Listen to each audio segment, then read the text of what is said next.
Bonjour à tous et à toutes. Je suis très heureuse d'animer cette table ronde parce que j'ai couvert pendant 4 ans les pays du Maghreb. Voilà, donc je sais à quel point c'est passionnant et attachant. On a beaucoup parlé de ce qui s'est passé pendant les printemps arabes, pendant les soulèvements, mais ce qui s'est passé toutes ces dernières années après est tout aussi passionnant. Voilà. La table ronde était intitulée « L'après-printemps arabe dans les pays du Maghreb ». On a vu que ces soulèvements, à commencer par la Tunisie, ont fait naître un grand espoir, un espoir de démocratisation, un espoir de liberté. Mais les années qui ont suivi ont vite fait déchanter par rapport à ces espoirs qui étaient nés en 2011, à l'exception notable de la Tunisie, qui a pu tanguer, rencontrer énormément d'obstacles, que ce soit en termes de politique interne, de menaces sur la sécurité du pays, mais qui poursuit son chemin et nous verrons ça un peu plus tard. Au Maroc, il y a eu aussi des manifestations, le mouvement du 20 février, qui ont fait penser que des réformes, en tout cas, allaient se produire. Des réformes ont été annoncées. On voit que plusieurs années après, ces réformes restent encore à mettre en place et que la réponse aux mouvements sociaux reste essentiellement répressive jusqu'ici, et comme l'a montré le soulèvement dans le Rif ces dernières années. Enfin, l'Algérie, il y a eu aussi des manifestations début 2011. Elles avaient été rapidement étouffées par la répression d'une part et par une distribution d'argent, que ce soit augmentation des salaires ou subventions données aux jeunes pour qu'ils montent leurs projets. Le résultat a été que ces manifestations se sont tues assez rapidement. Enfin, en Libye, on parle beaucoup de la crise qui secoue ce pays, de ce conflit interne qui n'a jamais cessé depuis la chute de Muammar Kadhafi, et que jusqu'ici, en tout cas, les plans de soutien de la communauté internationale ont plutôt aggravé que résolu. Pour participer à cette table ronde, je ne sais pas qui va commencer, peut-être Aboubak Jamaï sur le Maroc. Vous êtes l'ancien directeur du journal hebdomadaire. Aujourd'hui, vous êtes à Aix-en-Provence. Vous êtes le doyen de l'école des relations internationales, c'est ça, au Collège américain, à Aix.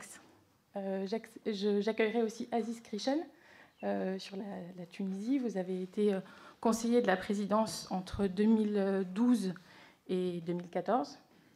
Et vous avez fait paraître, cette année en tout cas en France, ce beau livre qui est le Printemps tunisien. Pardon ? La promesse du printemps, c'est vrai. Nadji Safir, vous êtes économiste et sociologue, membre de l'IREMO, et vous nous parlerez plus précisément de la situation en Algérie avant l'élection présidentielle de 2019. Et enfin, Patrick Amzadeh, spécialiste de la Libye, ancien diplomate à Tripoli. Vous êtes conseiller aujourd'hui auprès du Centre pour le dialogue humanitaire à Genève, qui a mené une expérience inédite, en tout cas en Libye, ces derniers mois. Vous nous en parlerez. Je ne sais pas qui souhaite commencer. Patrick, vous souhaitez commencer ? Justement, alors, en Libye, je crois que ça a commencé en tout début d'année sous l'égide de Ghassan Salamé, qui est l'envoyé spécial de l'ONU pour la Libye. Un travail de récolte d'informations dans tout le pays, de recueil des doléances et des demandes de la population et de comment elle voit le processus politique et de sortie de crise en Libye. Bien, bonjour, merci. Alors, tout d'abord, je vais revenir très brièvement sur un bilan, un état de la situation en Libye. Je m'élève souvent contre les clichés ou tout ce qu'on voit un peu partout comme étant ce qu'on appelle souvent dans les médias le chaos libyen. Alors pour moi, c'est un mot qui est un peu réducteur. Vous savez, il y a effectivement une situation en absence d'État qui est réelle, mais il faut savoir que tous les acteurs et les protagonistes ont des rationalités, et donc on peut expliquer, on ne va pas le faire aujourd'hui, mais on peut expliquer un petit peu ce qui se passe en Libye. Il y a des raisons profondes, et ce n'est pas des événements totalement chaotiques, imprévisibles. et les acteurs eux-mêmes sont prévisibles. Alors la deuxième chose, je pense que voilà, la Libye a vécu en 2011 8 mois de guerre civile, une intervention militaire internationale qui a conduit à la chute du régime. Et avec ça, à la chute de cet État qui malgré tout existait, certes un État faible, mais des institutions qui existaient, et pour certaines qui fonctionnaient et qui fonctionnaient bien. Donc l'écroulement de l'État qui a conduit à ces 7 ans d'instabilité et de fragmentation qu'on a connus et qu'on connaît toujours jusqu'à présent, et qui ont conduit, comme ça a été dit tout à l'heure très bien, à un appauvrissement généralisé et à une dégradation vraiment inquiétante de la situation économique de la population. Alors, depuis 7 ans, vous avez parlé de communauté internationale. Moi, j'ai un peu du mal avec ce terme, parce que qu'est-ce que ça veut dire communauté internationale, hein? En ce qui concerne la Libye, il y a eu des initiatives, des ingérences multiples et diverses, et qui font qu'effectivement, ça n'a pas facilité la reconversion. Donc la Libye n'est pas un vase clos, hein, elle est bien sûr sujette, ouverte sur les ingérences, et d'autant plus qu'il n'y a plus d'État. Et donc les acteurs sont tentés bien sûr, de suivre un grand parrain, hein, qui peut être soit un pays occidental, européen, soit un pays du Golfe, soit l'Égypte pour certains. Donc vous voyez bien que tout ça, dans une situation de rivalité politique pour l'accès au pouvoir et aux richesses, hein, ne facilite pas, je dirais, la reconstruction nationale. Donc ça, c'est important. L'ONU elle-même a fait des erreurs, hein, bien sûr. Hein, c'est toujours facile a posteriori de dire ça, mais on peut dire qu'il y a eu un certain nombre d'initiatives qui n'ont pas fonctionné. Alors, et un certain nombre d'initiatives dont on essaie aujourd'hui de tirer des enseignements. Alors, tout d'abord, les choses importantes aussi, c'est qu'en fait, en Libye, je dirais que, de toute façon, un petit peu, pour résumer un peu, si la Libye est toujours la Libye aujourd'hui, c'est qu'il y a des choses qui fonctionnent, hein, en tout cas qui ont survécu à ce que je viens de dire tout à l'heure. Ce sont les institutions souveraines.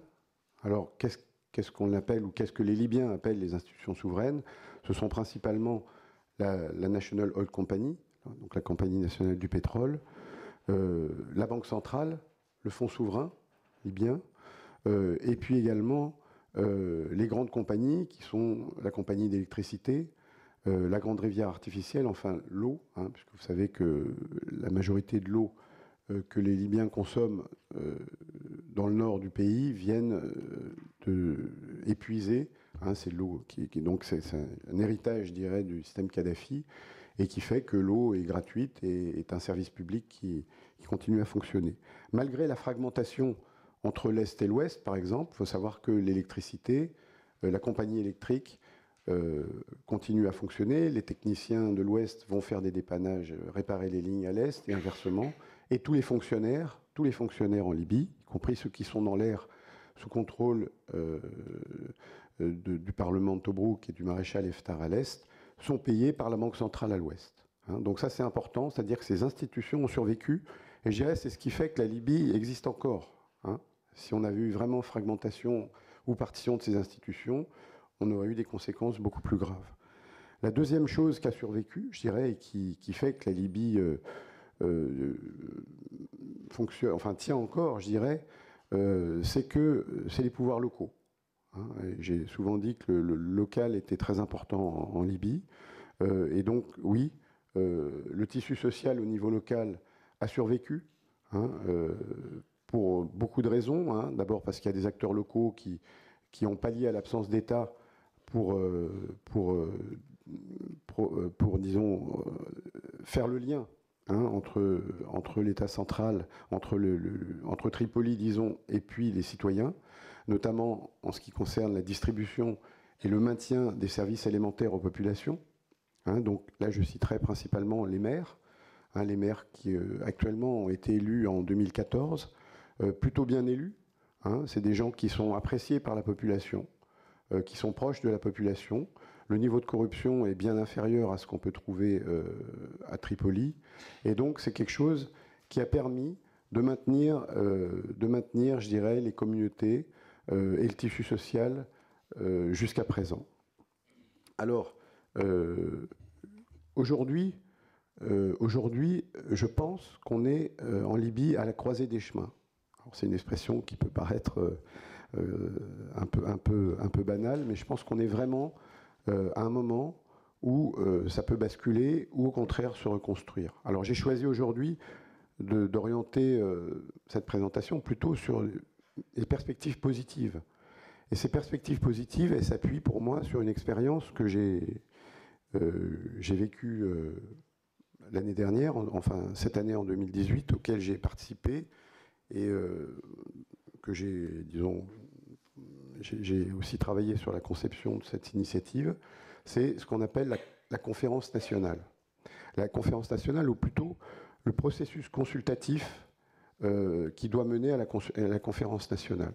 Alors je dirais que l'ONU a fait des erreurs, je l'ai dit tout à l'heure, par le passé, notamment à travers des grandes réunions organisées hors sol, en faisant sortir du pays, en les rassemblant dans des hôtels au Maroc, en Espagne ou ailleurs, ou en Suisse, des élites plus ou moins cooptées, en tout cas c'est les gens qu'on pensait être représentatifs, autour d'un projet déjà pré-rédigé, et qui ensuite devait revenir au pays et appliquer ces accords qui, comme on l'a vu, ont été assez peu appliqués et en tout cas n'ont pas fonctionné. Alors je pense que pourquoi ça n'a pas fonctionné? Pour plusieurs raisons. D'abord parce que, si vous voulez, quand on sort les gens du pays pour négocier, on perd beaucoup de légitimité.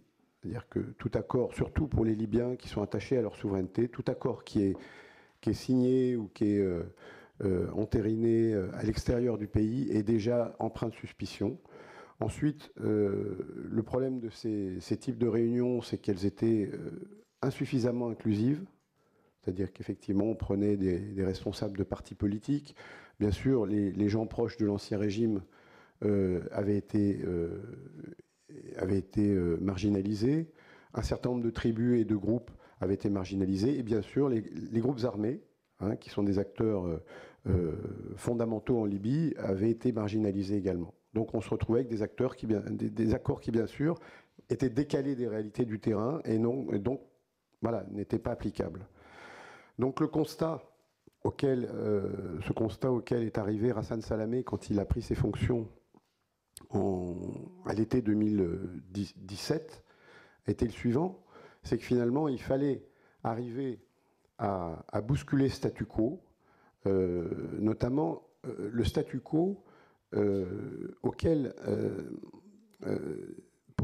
duquel bénéficient un certain nombre d'élites actuellement en Libye, hein, et de corps constitués, que sont notamment le Parlement à l'Est, le Haut Conseil d'État à l'Ouest, et aussi le Conseil présidentiel de Fayez Sarraj. Donc le constat étant que ces institutions, dont la légitimité était déjà terminée depuis longtemps, hein, puisque le Parlement s'est autoproclamé déjà plusieurs fois, étaient en fin de validité, ces institutions, au lieu d'être des outils de sortie de crise, hein, des institutions qui devaient permettre à la Libye de sortir de la crise, étaient devenues des obstacles et faisaient tout pour effectivement que la situation perdure. Donc l'idée était de revenir au peuple, hein, d'écouter les gens, d'aller les écouter chez eux, sur des questions précises, hein. Donc ils ont répondu à un certain nombre de questions qui sont des questions sur comment ils voient l'avenir de leur pays. Enfin, il y avait 4 grandes rubriques, hein, principalement les priorités gouvernementales, la sécurité et la défense, hein, donc qui concernait bien sûr toute la question de la réintégration des groupes armés, la réunification des forces armées, la reconstruction d'une armée et d'une police. Troisième volet, la répartition des pouvoirs entre le pouvoir central et les pouvoirs locaux. Et quatrième volet, la Constitution, les élections et la question très importante de la réconciliation. Donc, l'idée étant d'obtenir par ces consultations j'appellerais ça un réservoir de légitimité, pour pouvoir ensuite convoquer cette conférence nationale, qui sera une conférence nationale en Libye, hein, et qui permettra, avec un certain nombre de recommandations, par exemple une charte nationale, en tout cas, et notamment des recommandations qui devront conduire comment on va aux élections. Voilà, hein, parce que l'idée, c'est pas de fixer des dates, hein, comme ça a été fait parfois, mais c'est d'abord de fixer, en tout cas de savoir comment on va arriver à ce processus électoral. L'exemple aussi des élections précédentes, notamment de 2014, nous enseigne que des élections ne sont pas une fin en soi.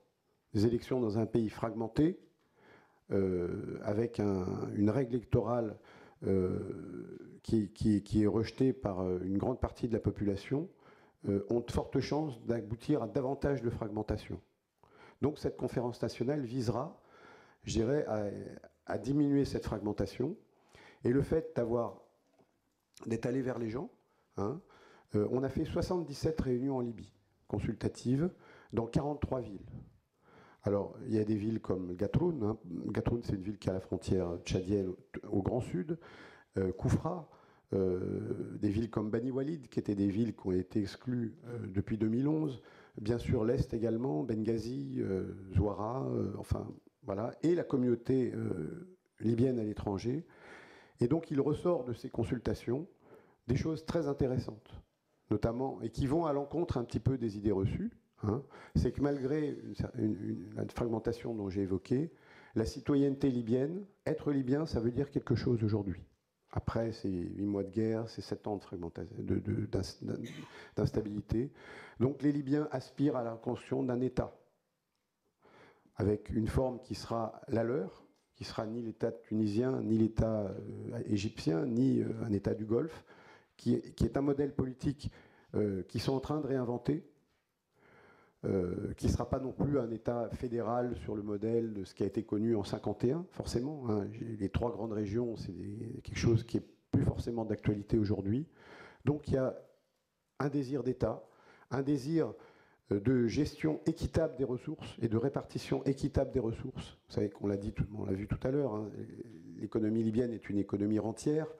Donc les gens attendent avant tout de l'État que les ressources soient réparties et que les jeunes puissent avoir accès, et notamment aussi à des perspectives de formation.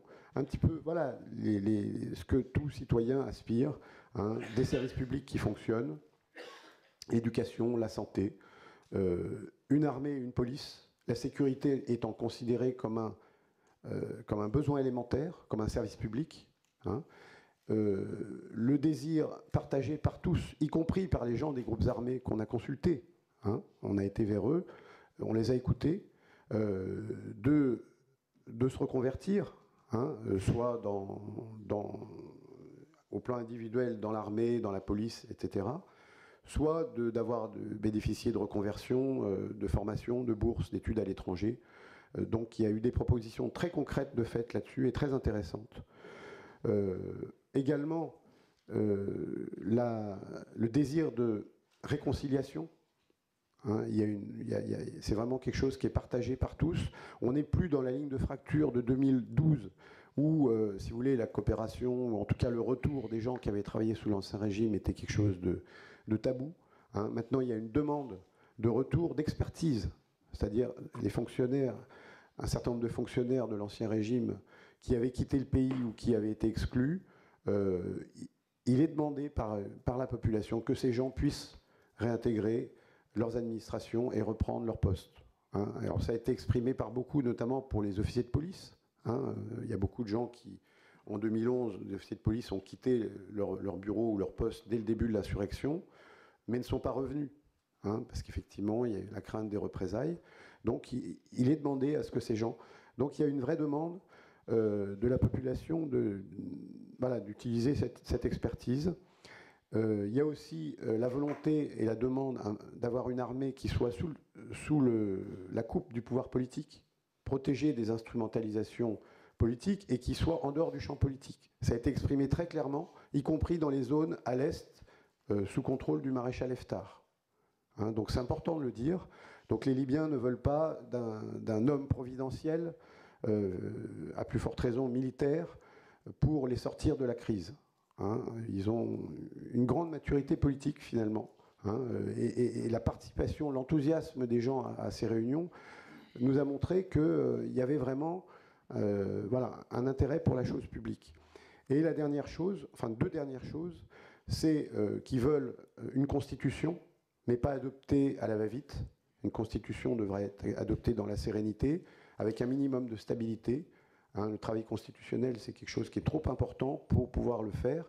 Et donc, le projet de constitution qui est sur la table à l'heure actuelle ne donnant pas satisfaction, les Libyens peuvent imaginer qu'il y ait un texte qui puisse permettre d'aller aux élections et d'aller vers une constitution une fois que les institutions seront stabilisées. Et la dernière chose, c'est qu'ils veulent des élections.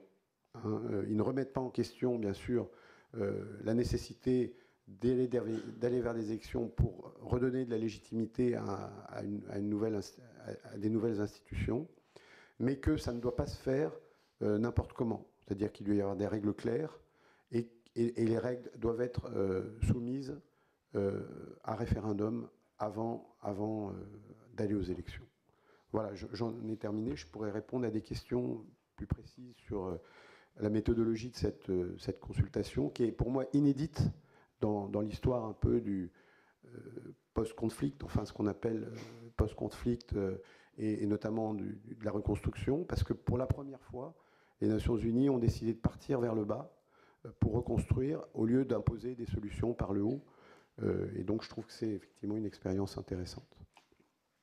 Voilà, merci. Merci beaucoup, Patrick Amzadeh. Peut-être juste un mot sur ce que vont devenir ces doléances. C'est un rapport, ça a été réuni dans un rapport, c'est ça? Oui, alors il y a un rapport qui a été rédigé, c'est important de le dire, il a été rédigé en arabe, hein, puisque les recommandations ont été rédigées en arabe. Elles ont été mises sur un site internet au fur et à mesure qu'on tenait des réunions. Les gens, il y avait un comité de rédaction qui était des gens du CRU. Hein. C'est pas nous qui dirigions la réunion, on était juste là pour mettre un label et faire en sorte que ça se passe bien. Il y avait un président de réunion, enfin un facilitateur qui était quelqu'un local. On veillait à ce que tout le monde soit là. Les femmes aussi ont été représentées. On a quasiment 40% de participation des femmes. Quand c'était pas possible de les faire toutes seules ou dans des réunions, dans des régions un peu conservatrices, on a fait des réunions pour les femmes. Donc donc au final, les recommandations étaient mises sur le site internet et le dossier de synthèse, le rapport de synthèse, c'est pas notre rapport, c'est la synthèse de toutes ces recommandations qui a été faite. L'idée étant dans ce rapport que chacun ayant participé, ayant passé une journée ou 2 jours à travailler à ces recommandations, trouve sa voie dans ce rapport. Et on a synthétisé avec 10 points de consensus, hein, qui sont les 10 points sur lesquels tous les Libyens se retrouvent. C'est les 10 points que j'ai évoqués tout à l'heure. Ce rapport a été traduit en anglais et il a été remis le 8 novembre par Hassan Salamé au Conseil de sécurité. Hein, donc, il est consultable sur le site de la conférence du dialogue national, Al-Multaqa al-Watani Libye, en arabe, et toutes les recommandations des 77 réunions sont aussi consultables. C'est-à-dire que tous les Libyens pouvaient voir toutes les consultations des villes voisines et des réunions voisines. Alors j'ajouterais que ces 77 réunions, pour finir, il y a eu plus de 7 000 personnes qui ont participé directement dans les réunions. Il y en avait plus qui ont participé avant dans notre réunion, mais qui n'est pas forcément dans la réunion plénière. 7 000 personnes. Il y a eu 1 800 000 personnes qui ont suivi le Multaqa al-Watani sur les réseaux sociaux. Hein. Donc ça montre que c'est un processus qui a suscité beaucoup d'espoir en Libye. Et tout ce qu'on peut espérer, c'est qu'ils ne seront pas déçus. Voilà. Merci beaucoup. Puisqu'on est dans la réflexion autour des périodes préélectorales, je pense qu'on pourrait parler de l'Algérie qui s'apprête à élire un président en avril 2019. Naji Safir, si vous voulez raconter un peu ce climat politique aujourd'hui qui se caractérise un peu par une sorte de théâtre politique dans une forme d'indifférence, de colère, de désarroi de la population algérienne. Je vous laisse la parole pour 15 minutes. Je vais essayer de vous présenter en 15 minutes, ce qui est quand même assez court, les grandes lignes, ce que j'ai appelé dans une ébauche que j'ai sous les yeux, les grandes lignes de la problématique politique en Algérie. Alors, pour aller à l'essentiel, la situation politique est effectivement largement dominée par la perspective d'une élection présidentielle qui devra se tenir en principe en avril 2019. Alors, à la veille de cette échéance, quels sont les principaux points à souligner? D'abord, du côté de la majorité, une situation qui n'a pas beaucoup évolué dans la mesure où il y a toujours 4 partis politiques qui se revendiquent comme constituant la majorité présidentielle, qui sont le FLN, le vieux parti traditionnel qui vient de connaître un bouleversement absolument total et spectaculaire, c'est-à-dire que par une décision du président du parti, qui est le président de la République, toutes les structures du parti ont été purement et simplement, disons, mises de côté. Et il y a une instance dirigeante, c'est l'expression utilisée, c'est une instance dirigeante qui est chargée de gérer le parti avec comme objectif, du moins affirmé, celui de préparer un congrès extraordinaire. Les autres formations, le Rassemblement national démocratique, parti qui fonctionne à un certain titre comme un parti de l'administration aussi, un peu au même titre que le FLN fonctionne en tant que parti-État, parti de l'administration, et 2 petites formations politiques secondaires, TAJ et MPA. En ce qui concerne maintenant les soutiens que l'on peut intégrer à la majorité, mais hors parti politique, il y a une grande mobilisation de toutes les structures officielles pour apporter leur soutien à une candidature potentielle, mais qui prend forme, qui n'est pas encore déclarée. Personne, au moment où nous parlons, n'est en mesure de donner exactement, j'ai envie de dire, les contours de la présidentielle qui s'annonce, mais il y a un fort mouvement au niveau des structures officielles en faveur d'une candidature du président Bouteflika. C'est affirmé avec beaucoup de force par des structures comme celle du patronat, comme celle de l'Union générale des travailleurs, etc. Du côté de l'opposition, il y a, si on peut simplifier, trois grands courants. Il y a une mouvance islamiste.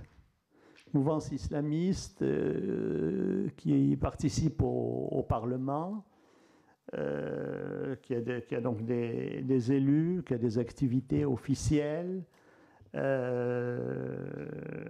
qui est représentée par essentiellement 2 grandes tendances, enfin 2 partis, disons, le MSP et le mouvement Ennahda. Comme quoi, en Algérie aussi, nous avons le mouvement Ennahda, nous sommes attachés, du moins formellement, à la Renaissance. Une mouvance démocratique qui trouve ses racines aussi, ses racines historiques, disons, dans le mouvement de défense de la culture berbère ou de la culture amazigh, et qui est représenté par 2 grands mouvements, un vieux parti qui s'était organisé autour de la personne du défunt Aït Ahmed, et le RCD, le donc le Rassemblement pour la culture et la démocratie. Et ces deux partis qui expriment, disons, un projet démocratique, moderniste, mais dont l'influence reste relativement limitée.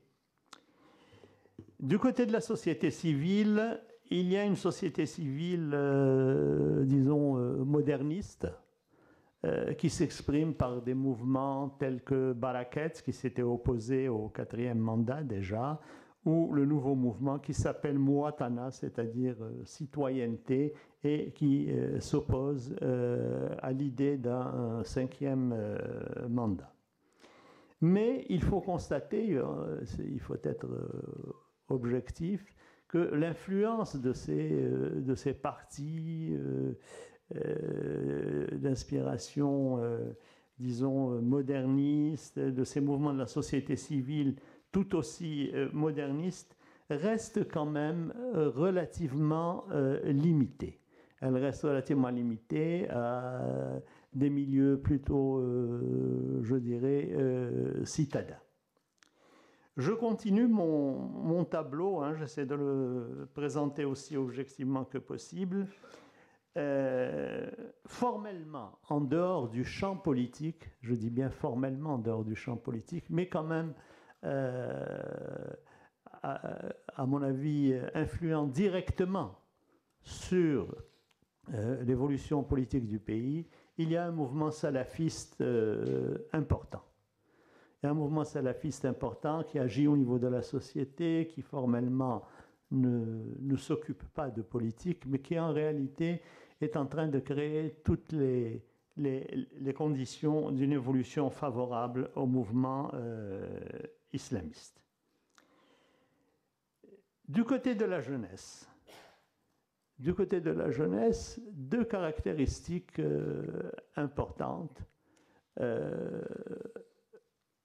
La violence qui s'exprime dans les stades et qui s'exprime de manière de plus en plus politique également. C'est-à-dire qu'il n'y a pas de manifestation de rue en tant que telle, mais les stades sont devenus de véritables arènes politiques où sont exprimés des slogans violents contre la politique du gouvernement. Deuxième phénomène important, qui n'est pas directement politique, mais qui, à mon avis, est important, c'est le nombre croissant de jeunes qui veulent émigrer illégalement, ce que l'on appelle, dans un mot qui est maintenant connu, même ici en France, me semble-t-il, l'harraga, c'est-à-dire les gens qui brûlent en quelque sorte les vaisseaux et veulent partir. Et alors là, il y a un mouvement ponctuel, limité, mais intéressant. Depuis quelques jours, il y a eu des manifestations de jeunes qui ont voulu protester contre le fait que leurs amis de quartier ont émigré clandestinement et malheureusement sont morts en Méditerranée. Et il y a une manifestation pour protester, pour dire pourquoi finalement ces jeunes ont été poussés à partir. Je termine ce tableau en évoquant le terrorisme qui est marginal actuellement, bien sûr. Ce ne sont plus les années des années 90, 1990, mais ce que l'on constate, c'est que régulièrement, tous les 2 jours, tous les 3 jours, il y a arrestation de personnes inscrites dans des réseaux terroristes, découverte de cash. Bref, tout se passe comme si il y avait encore ce que j'appellerais un terrorisme de faible intensité. De temps en temps, il y a des accrochages. Récemment, il y en a eu dans 2 ou 3 régions. Mais c'est une réalité qui existe encore. Alors, je voulais terminer peut-être pour susciter un débat en évoquant le fait que lorsqu'il y a des manifestations politiques, publiques, importantes, la question du 5e mandat, la question de la présidence, la question du pouvoir politique central n'est pas abordée. C'est une réalité. Je suis de très près l'actualité politique algérienne. Et de mon point de vue, dernièrement, ces derniers mois, il y a eu 2 grandes manifestations, regroupement des milliers de personnes dans 2 villes de l'intérieur. Une à Ouargla, qui est une grande ville du sud.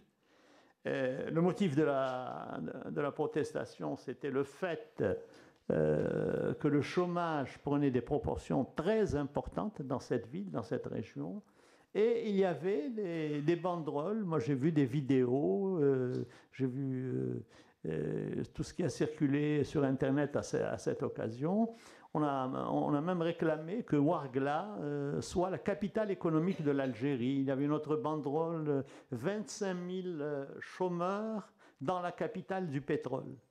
Mais ce qui est remarquable, c'est qu'à cette occasion, il n'y a aucune contestation politique, je dis bien politique, directe du pouvoir central. C'est la même chose pour une autre manifestation importante qui s'est déroulée dans une autre ville, disons des hauts plateaux, Gelfa, et qui concernait, je vais conclure, très bien, et qui concernait une contestation. C'est une ville dont l'un des enfants a été un membre important de l'appareil de l'armée. Il a été commandant de la gendarmerie nationale, ministre, membre du Conseil de la Révolution, etc., le colonel Ben Cherif.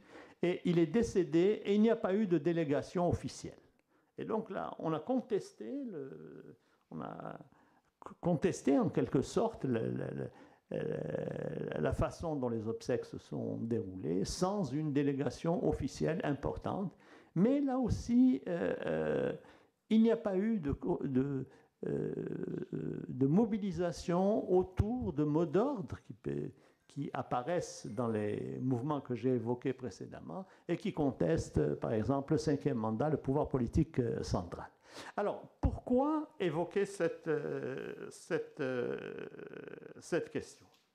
C'est pour dire que mon sentiment, c'est qu'il y a un très fort consensus rentier en Algérie. Il y a eu une redistribution des revenus de la rente. C'est ce qui a été évoqué par notre cher collègue Mouhoub El Mouhoud. C'est-à-dire que si on prend le cas de l'Algérie, de mon point de vue, par excellence, c'est une situation où on a privilégié la redistribution à l'investissement, par excellence. Et il faut comprendre que cette redistribution a eu des effets très importants pour résoudre un certain nombre de problèmes qui étaient vécus dans la société comme des crises profondes. Le meilleur exemple en étant celui du logement. Il y a, d'après tous les chiffres, bon, c'est difficile d'arriver à un chiffre précis, mais grosso modo, il y a eu entre 3,5 et 4 millions de logements construits sur 20 ans. Dans la société algérienne, c'est une véritable révolution. C'est-à-dire que des milliers plutôt des dizaines de milliers de foyers ont accédé au logement selon des formules diverses. Je n'ai pas le temps d'entrer dans les détails. Et l'un des meilleurs indices, là aussi ça a été évoqué dans le topo de Mouhoub tout à l'heure, c'est la reprise de la natalité, qui est effectivement une évolution totalement inattendue. on était tous convaincus que l'Algérie faisait sa transition démographique et à un moment, le taux de fertilité était arrivé pratiquement à 2,1, disons, 2,1 enfants par femme. Et hop, c'est reparti et actuellement, nous sommes sensiblement à peu près 2,5. Bref, je conclurai sur 2 points. Donc, cette importance du consensus rentier qui probablement peut faciliter ou peut permettre, je ne sais pas, au moment où nous parlons, il est difficile de se prononcer, cette perspective d'un 5e mandat. Et le deuxième point qui me paraît important, c'est que de toutes les façons, quoi que l'on puisse en dire, une transition est engagée. Une transition est engagée, ne serait-ce qu'en raison de, je dirais, de l'âge d'une certaine génération qui a dirigé le pays pendant longtemps. C'est une donnée objective. La transition est engagée. Et il y a, de mon point de vue, ce que j'ai appelé dans un précédent papier, une espèce de crise des ciseaux, dans la mesure où il y a une perspective assez nette de baisse des revenus provenant du pétrole, enfin, ou disons des hydrocarbures d'une manière générale. L'Algérie n'est pas un pays qui a d'immenses réserves en hydrocarbures. La meilleure preuve en est, c'est qu'il semble qu'il y a une nouvelle orientation maintenant qui est affirmée de manière officielle. C'est les recherches, enfin l'exploration offshore, c'est-à-dire pour la première fois en Méditerranée, et deuxièmement, une exploration des potentialités du pays pour les hydrocarbures non conventionnels, c'est-à-dire gaz de schiste et pétrole de schiste. Or, aussi bien gaz de schiste que pétrole de schiste sont des hydrocarbures dont l'exploitation, surtout, cause des dégâts environnementaux assez important. Et il y a déjà eu des tests, et dans les régions où il y a eu des tests, il y a eu des contestations de la part de la population. C'était les premiers tests. Donc, en conséquence, d'une manière ou d'une autre, les possibilités, disons, d'alimenter cette rente qui, pendant longtemps, a porté disons, le régime politique, sont objectivement, vont tendre à la baisse. Alors qu'en même temps, il y a une hausse de la demande dans la mesure où, selon toute probabilité,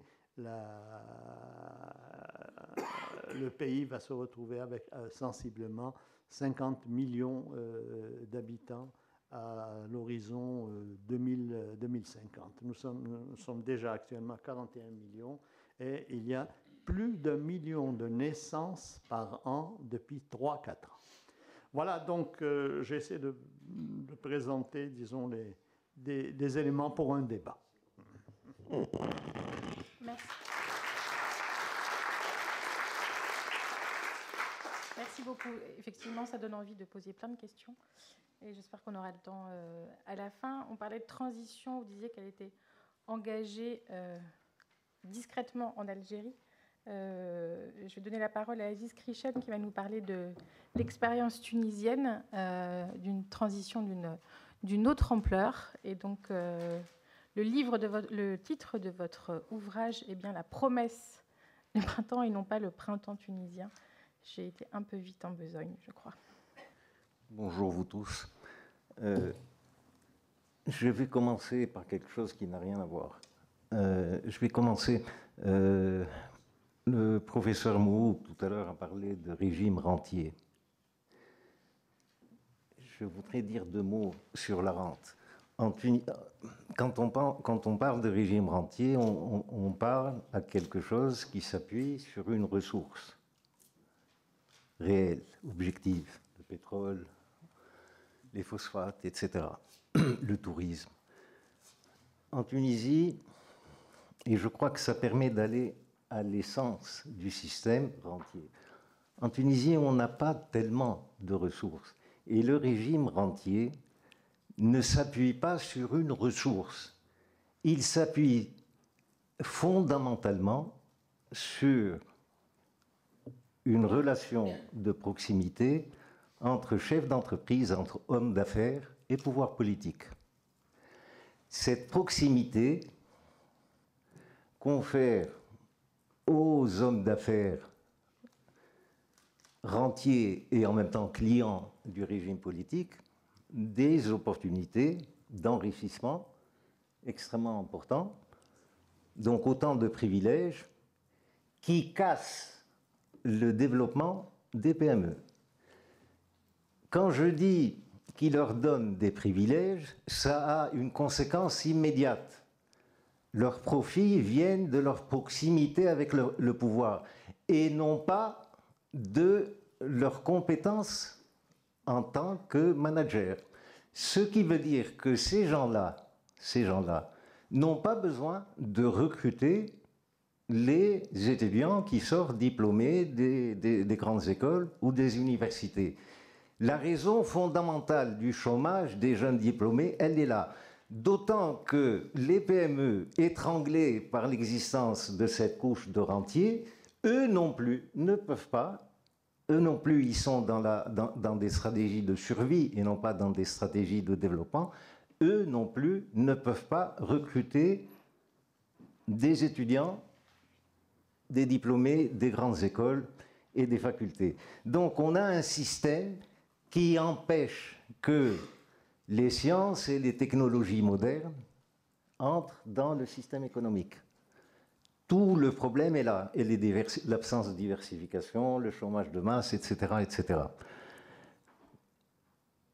Ça, c'était un complément, un petit complément sur le système rentier. La deuxième toute petite idée, qui en réalité est très grande, c'est que le régime rentier, ce n'est pas le capitalisme. Le régime rentier, c'est au maximum une forme de proto-capitalisme. Et c'est contre ce régime pré-moderne, finalement, que se sont déclenchés les soulèvements qui sont l'ébauche de révolutions démocratiques. Et les révolutions démocratiques, fondamentalement, leur contenu économique n'est pas anticapitaliste. Au contraire.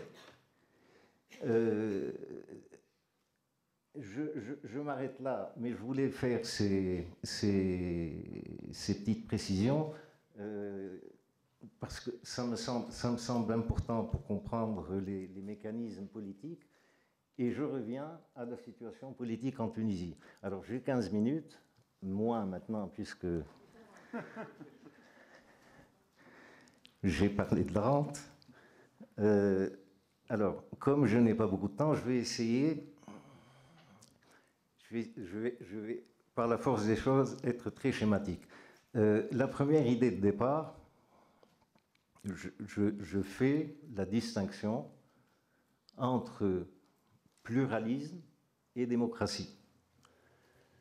Parce qu'on parle de démocratie en Tunisie. On n'en est pas là.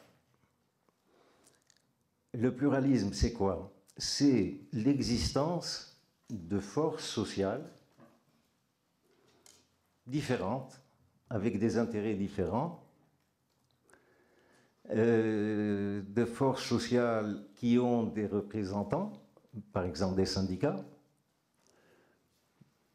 qui arrivent à se constituer en force à peu près autonome.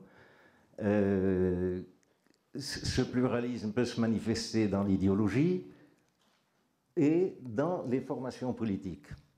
En Tunisie, c'est parce qu'il y avait pluralisme qu'il y a eu le soulèvement.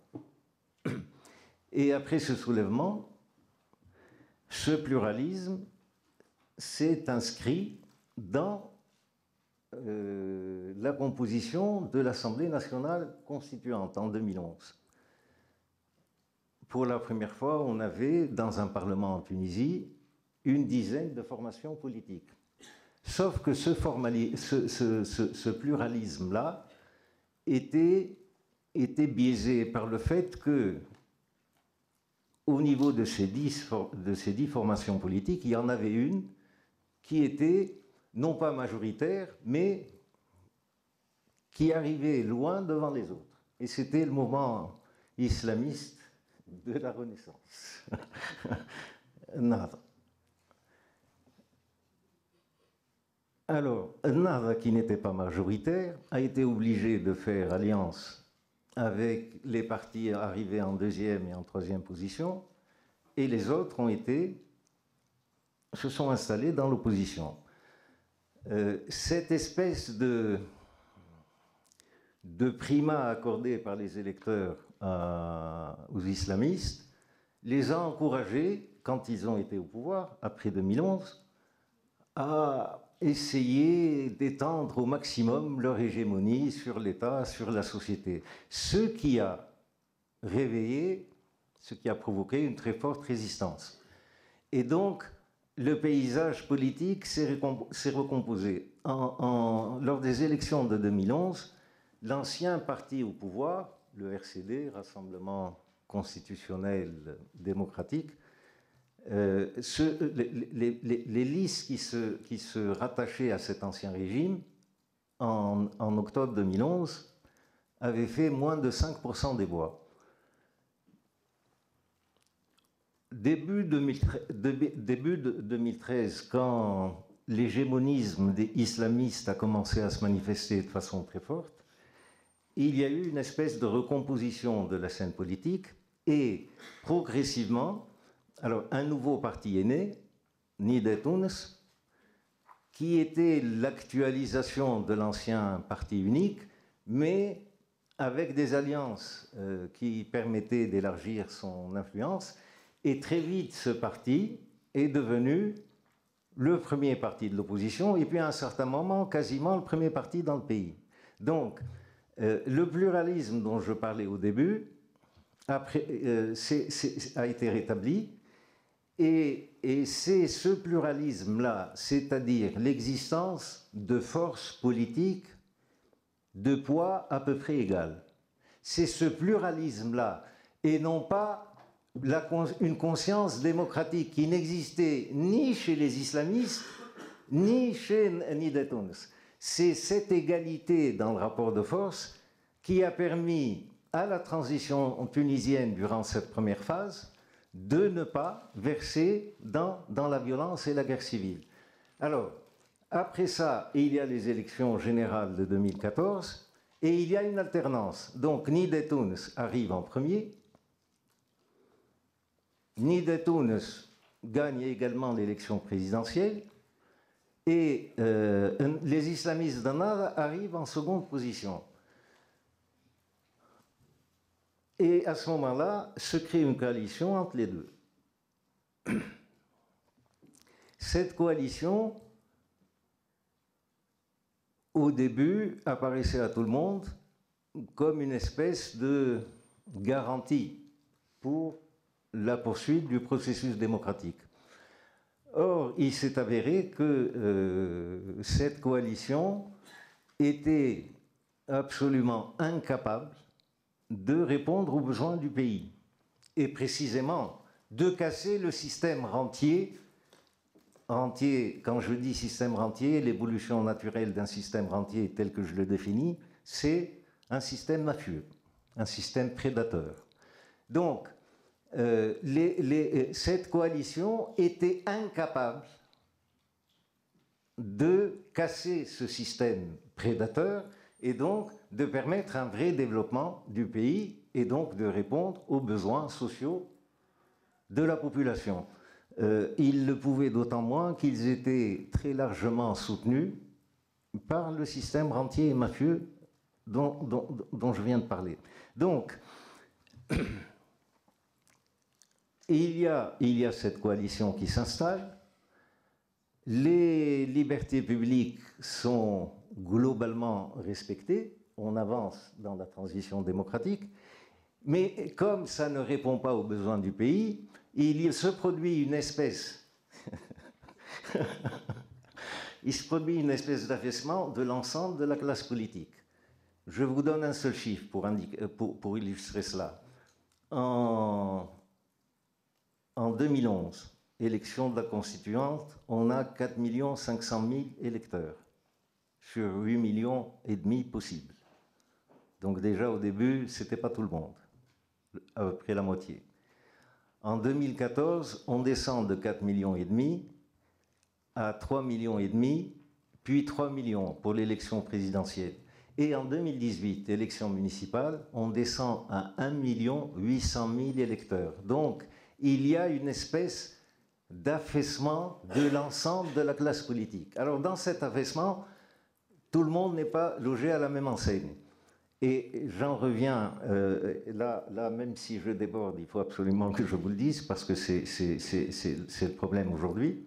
Dans cet affaissement, je commence par le mouvement islamiste. Le mouvement islamiste, 1,5 million de voix en 2011, 1 million, je donne les chiffres en gros, 1 million en 2014, 500 000 en 2018. Donc il y a un véritable affaissement, effondrement de son poids électoral et de son influence dans le pays. Par contre, au niveau de Nida Tounes, il passe de 2014 à 2018, il passe d'1 million 400 000 ou 300 000, je ne sais plus, de voix, à moins de 300 000 voix en 2018. Donc, ça se casse plus rapidement encore que pour les islamistes. Le résultat, c'est que, évidemment, ce processus d'affaissement, c'est aussi un processus d'éclatement. Nida Tounes, aujourd'hui, est représenté par, au minimum, 3 formations différentes, ce qui veut dire que cette force d'équilibre qui, il y a 4 ans, permettait de maintenir les chances de la transition démocratique, puisqu'on avait des forces de poids à peu près égales et qui pouvaient, par conséquent, s'auto-limiter les unes les autres. Cette condition de la transition démocratique n'existe plus aujourd'hui. Ce qui veut dire que les mois et les quelques années qui viennent risquent d'être extrêmement dangereuses. Ce qu'il faut savoir, en plus, c'est que dans la mesure où l'équilibre des forces a été rompu, les contradictions entre les deux courants, que j'appellerai par commodité pour Nida Tounes les modernistes, hein, avec plein de guillemets, et les islamistes de l'autre, leur relation qui était une relation de coopération il y a 4 ans, est aujourd'hui une relation de lutte à outrance. Et cette relation de lutte à outrance, c'est ça qu'il faut que j'ajoute, n'est pas simplement tuniso-tunisienne. Vous savez qu'il y a un contexte arabe, qu'il y a des, comment appeler ça, des axes, hein, le Mahawr, un axe saoudo-émirati, anti-frères musulmans, un axe qui va du Qatar à la Turquie, qui lui soutient les frères musulmans, et ces 2 axes-là, qui ont énormément de moyens, au moins sur le plan financier, interviennent aujourd'hui directement dans la lutte politique interne en Tunisie. Et c'est un élément de déstabilisation supplémentaire. Donc, jusqu'à présent, grâce à un pluralisme à peu près équilibré, on a pu préserver la transition vers la démocratie dans un cadre largement pacifique. Cette situation-là, on risque de ne pas la retrouver dans un mois ou dans un an. Ce qui n'est pas très réjouissant. Je suis dans les limites. Vous les avez dépassées légèrement. Alors j'arrête. Merci. Merci. Je vais donner la parole pour terminer à Boubacar Jamaï, en espérant qu'on aura un petit peu de temps à la fin pour entendre des questions et pouvoir échanger. Je pense qu'après la Tunisie, au Maghreb, c'est peut-être le moment des manifestations au Maroc qui avait soulevé peut-être l'espoir le plus important à ce moment-là, Égypte mise à part, bien sûr. Qu'est-ce qu'il en est aujourd'hui? Et je crois que vous vouliez notamment parler de la question des sources de légitimité et d'autorité du pouvoir marocain, qui ont été beaucoup questionnées ces dernières années. Je vous laisse la parole pour 15 minutes. Bonjour. Oui, je pense qu'il est. Enfin, c'est l'une des questions qui est probablement, ou la question qui est un peu transversale à cette approche régionale, c'est quels sont les éléments de durabilité de ces régimes et si ces régimes ne sont pas durables en l'état, que peut-il advenir donc des situations dans ces pays. Et plus j'analyse et je m'intéresse à ce qui s'est passé dans le Rif, plus je trouve que c'est une série de phénomènes qui est extrêmement illustratif des mots MAUX de la situation marocaine. Généralement, quand vous avez des manifestations dans la rue, on en sait quelque chose ici en France, c'est que les circuits politiques ne fonctionnent pas nécessairement, puisque les représentations politiques ont pour objet de faire remonter les demandes des populations. Et donc, lorsque les gens prennent la rue, c'est qu'ils considèrent que ces systèmes ne fonctionnent pas. Donc, les manifestations très importantes qu'a connues le Maroc dans le Rif, et qui sont une réplique très importante du mouvement du 20 février, je pense qu'on ne peut pas les analyser autrement que dans le cadre de la continuité de ce qui s'est déjà passé en 2011, souligne l'inadéquation des institutions politiques comme mécanisme de remontée des requêtes et des demandes des populations. Le deuxième aspect des manifestations du Rif, c'est qu'elles sont très largement basées sur les faillites de gouvernance économique aussi, puisque nous avons des taux de chômage, et cela a été dit avec force et c'est très important, de chômage des jeunes qui sont très importants. Je veux juste souligner ce point qui a déjà été mentionné. Si vous devez trouver une seule donnée qui caractérise ou qui est une spécificité absolue du monde, du Moyen-Orient, de l'Afrique du Nord, c'est le chômage des jeunes. Ce n'est pas le chômage en général, c'est le chômage des jeunes. Statistiquement, c'est très frappant de voir cette partie du monde. Et donc, à la limite, si je veux être simple, voire simpliste, je pourrais vous dire, si quelqu'un vous dit ce régime dans cette région se comporte bien, demandez-lui une seule question, comment évolue le chômage des jeunes? Si vous n'avez pas le temps de faire autre chose, pensez qu'à cela. Alors je vous dis ce qui se passe au Maroc. Le taux de chômage des jeunes au Maroc aujourd'hui est pire qu'en 2011. C'est-à-dire si vous considérez que le printemps arabe marocain est très, très largement, ce qui est le cas, très largement basé sur le taux de chômage des jeunes, il a empiré depuis 2011. Et le Rif est une région qui est particulièrement frappée par ce fléau. Donc une demande économique. Quel est l'élément déclencheur des manifestations du Rif? C'est la mort atroce d'un jeune Marocain qui s'appelle Mohsin Fikri. Qui était Mohsin Fikri? Mohsin Fikri était un entrepreneur du secteur informel, comme Mohamed Bouazizi. D'accord? Ce sont de jeunes entrepreneurs, mais dans l'informel. Et donc, ce sont des jeunes qui n'ont pas pu être intégrés dans le secteur formel, et qui donc ont dû recourir à ces méthodes délictueuses pour gagner leur vie. Et c'est cet élément-là qui a déclenché le mouvement du Rif. Alors, sur le plan politique, ce qu'il faut savoir, c'est qu'on a eu des élections récemment, des élections communales et des élections législatives, et les élections communales ont pratiquement donné le Rif, une grande partie du Rif, à un parti qui s'appelle le Parti de l'authenticité et de la modernité, le PAM, qui est un parti, je crois que rarement, même si le Maroc a connu le FDIC, le RNI, je crois rarement un parti a été aussi proche de la monarchie que le PAM, puisqu'il a été fondé par Fouad Ali Leïma, qui a eu un hiatus à un moment donné où il était sorti du cabinet royal. Il a fondé ce parti qui très clairement était positionné du côté de la monarchie. Mieux que cela, si on devait faire un classement des propos laudateurs du roi vis-à-vis des secrétaires généraux qui viennent d'être nommés par leur parti, celui qui aujourd'hui est un politicien honni Ilyas Laoumari, qui est le président de la région du Nord, justement, et qui est considéré comme un des éléments de faillite de la politique de l'État dans la région, a reçu peut-être les propos les plus laudateurs de l'histoire de la monarchie de Mohamed VI, quand il a été élu secrétaire général du PAM. Et donc c'est ce parti, en fait, qui contrôlait une grande majorité des communes d'où sont parties les manifestations.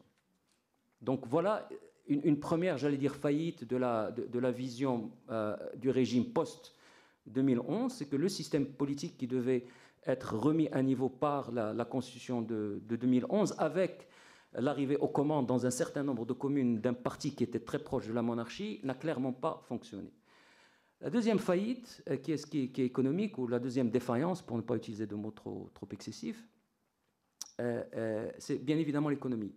L'une des surprises des manifestations du RIF, c'est que les petits commerçants y ont adhéré. Je ne parle pas de l'informel, je ne parle pas des gens qui vendent leurs marchandises en l'étalant sur un tapis par terre. Je parle des petits commerçants qui ont des épiceries, etc.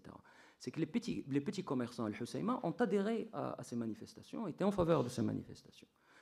Et c'est un peu, la science politique ne prédit pas ce genre de comportement, puisque le petit commerçant généralement est assez obédient et cherche à avoir les meilleures relations possibles avec les autorités locales, etc. Donc qu'est-ce qui a fait que ces petits commerçants Al-Husseima ont suivi ces manifestations? Eh bien, c'est dû au fait qu'il y a quelques années, 3-4 ans je pense, en 2012, les autorités locales, donc des autorités proches du régime par définition, ont autorisé l'installation d'un supermarché. Et ce supermarché a eu un coup faramineux sur les affaires donc, de ces petits commerces qui ont perdu une très grande partie de leur chiffre d'affaires. D'autant plus que, pas d'autant plus, mais c'était tellement manifeste que les slogans des manifestations étaient des slogans qui nommaient directement ce supermarché. Ce supermarché s'appelle Marjan qui est détenu par le groupe Ona SNI, dont l'actionnaire principal n'est autre que le roi.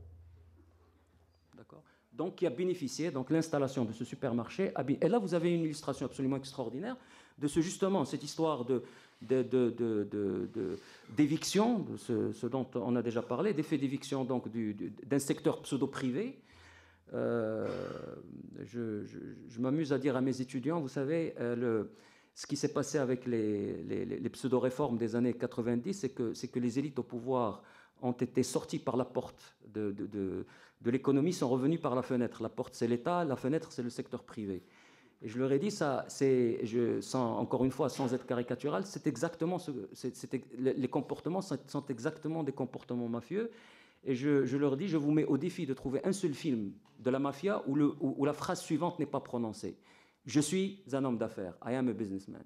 Sauf que dans la mafia, il n'y a pas d'institution. Je suis un homme d'affaires, mais un homme d'affaires qui peut tuer, qui peut escroquer, etc. etc. C'est un peu ce qui s'est passé dans la région. C'est-à-dire qu'on s'est retrouvé avec des élites au pouvoir qui ont perdu l'État comme outil de domination principale et qui se sont dit, bon, très bien, vous voulez du marché, on va vous donner du marché, mais le marché, ça va être nous. Et en fait, ça a donné des États qui, on peut les appeler de cette façon-là, mafieux, au sens quasi premier du terme, et effectivement, ça mène je suis tout à fait d'accord avec ce que le professeur Mouhoud a dit avant, à l'éviction de l'entrepreneuriat au sens schumpeterien du terme, c'est-à-dire au sens de la prise de risque, de l'innovation, etc., qui, je pense, est notre seule porte de sortie dans la région. Si nous ne sommes pas capables de mettre en place des systèmes d'incentives, de motivation pour cette créativité-là, pour cette innovation-là, nous ne pouvons aller nulle part. Donc, pour continuer sur le RIF, donc, on illustre le RIF a illustré les défaillances de l'approche politique post-constitution de 2011, les faillites de l'approche du concept de développement marocain. Et j'ai deux mots à dire en plus par rapport à ça dans un moment, mais avant d'y arriver, ça a aussi donné un grand coup à une stratégie qui est, je ne sais pas si elle est, je serais curieux d'ailleurs de savoir si d'autres pays où l'autoritarisme existe à ce type d'approche. Nous avons au Maroc ce que je pourrais appeler la monarchie qui utilise l'État et la classe politique comme faire valoir, au sens premier du terme, faire valoir, au sens premier, c'est-à-dire que c'était l'une des grandes intelligences machiavélique de Hassan II, c'était de toujours garder un minimum de distance entre lui, la monarchie et l'État. Pourquoi? Parce que l'État peut faillir, et quand l'État faillit, Zorro est arrivé, le surhomme, c'est une espèce de dimension maraboutique de cette monarchie qui arrive et qui redresse les torts qui sont commis par cet État, par cette classe politique, etc. etc. Et donc, c'est un système qui continue d'ailleurs de fonctionner. C'est un outil qui est encore utilisé, mais qui fonctionne de moins en moins. Qu'est-ce qui s'est passé au Rif? Lorsque les manifestations ont pris de l'ampleur et surtout qu'ils ont eu de la résonance, parce que ce qui est important de rappeler par rapport au Rif, c'est que les demandes n'étaient pas des demandes de politique au premier sens du terme. Toute demande est politique par définition, mais ce n'étaient pas des demandes institutionnelles sur le plan politique. C'était des demandes, nous voulons un centre universitaire, nous voulons un hôpital, nous voulons des routes, etc. etc. Et c'est les demandes les plus difficiles à satisfaire pour une raison qui est simple, parce que c'est des demandes qui ne sont satisfaites que par des processus longs. Si vous dites on en a marre de ce gouverneur, ben le gouverneur est viré, on vous ramène un autre. Ça c'est facile, l'État peut très facilement répondre à ça. Mais quand on vous dit on veut des jobs, on veut des hôpitaux, on veut des écoles, la problématique est beaucoup plus compliquée. Donc, que fait la monarchie? Comportement standard, on punit l'État. C'est-à-dire qu'on ne vire pas, on humilie des ministres, c'est-à-dire qu'ils sont virés avec un discours du roi qui retrace leurs défaillances.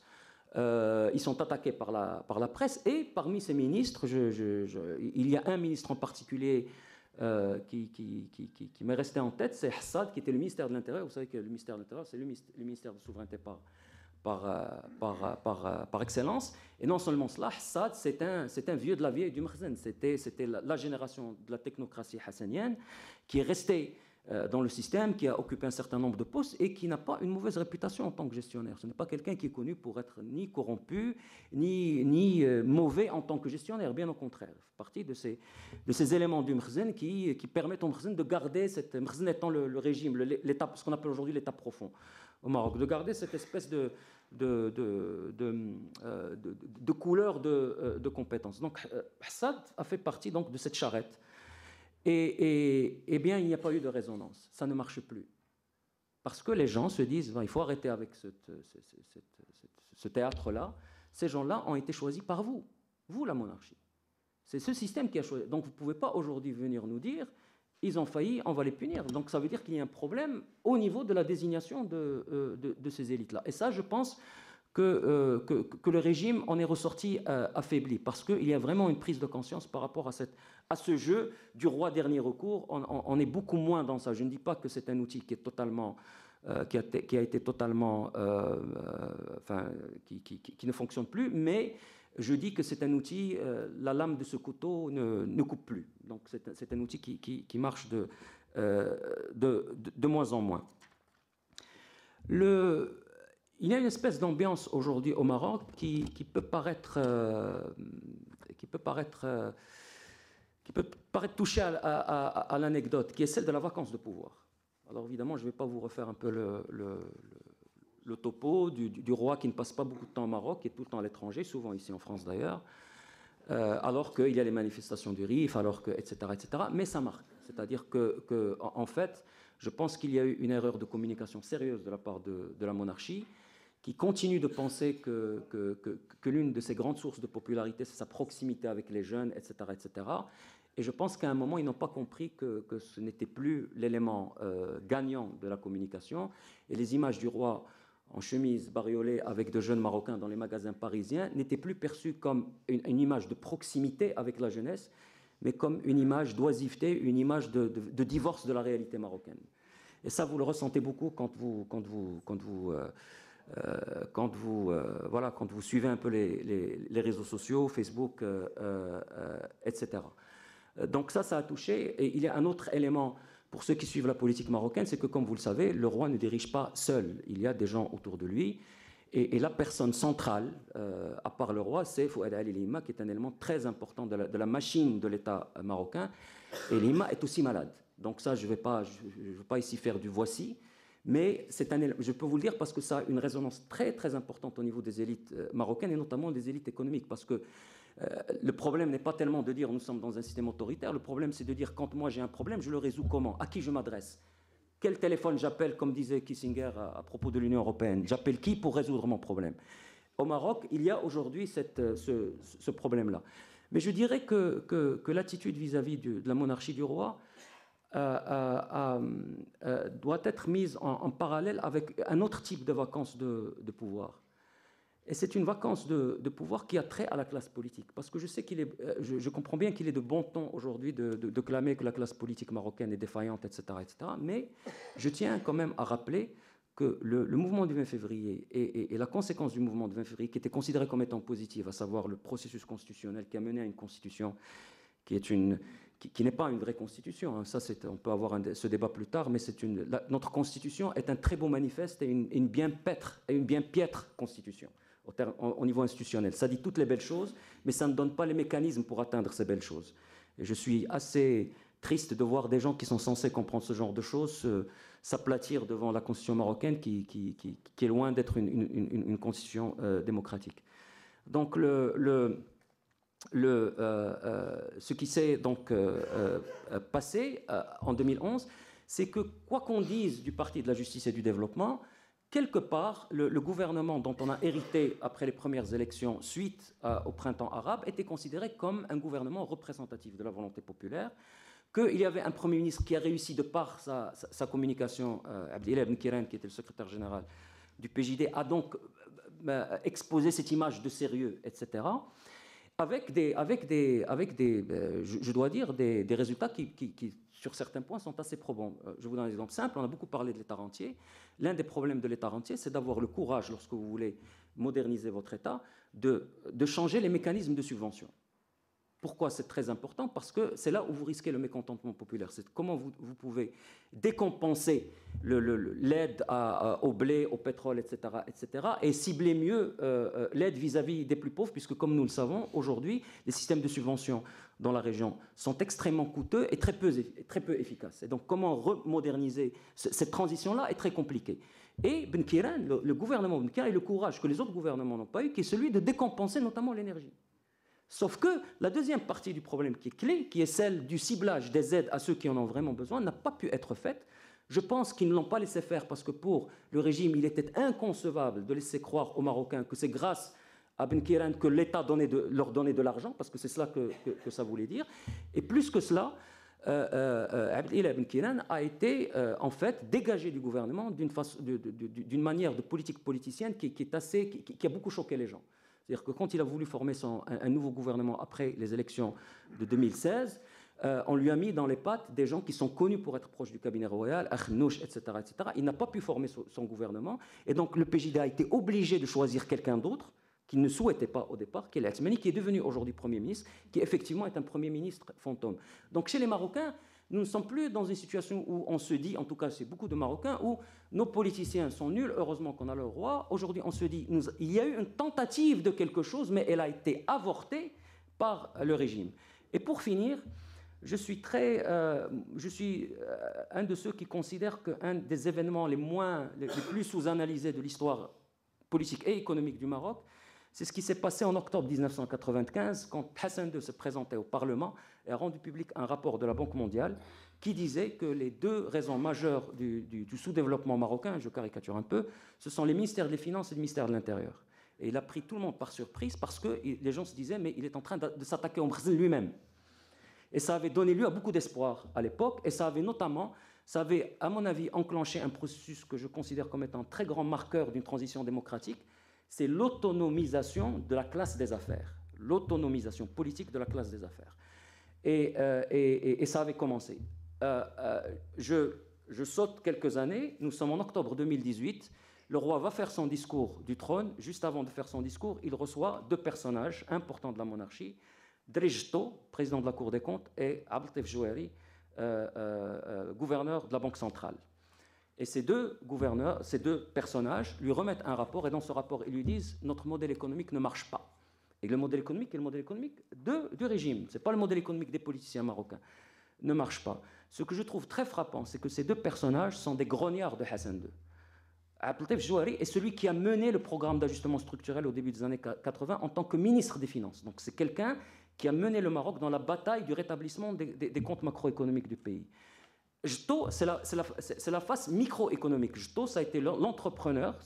Jto était un grand homme d'affaires qui donc a été engagé par le régime Hassan II, qui est devenu ministre plusieurs fois du commerce et de l'industrie, etc., etc. Et Jto faisait partie de cette génération d'hommes politiques et publics qui devaient mettre le Maroc en phase en termes de réformes microéconomiques.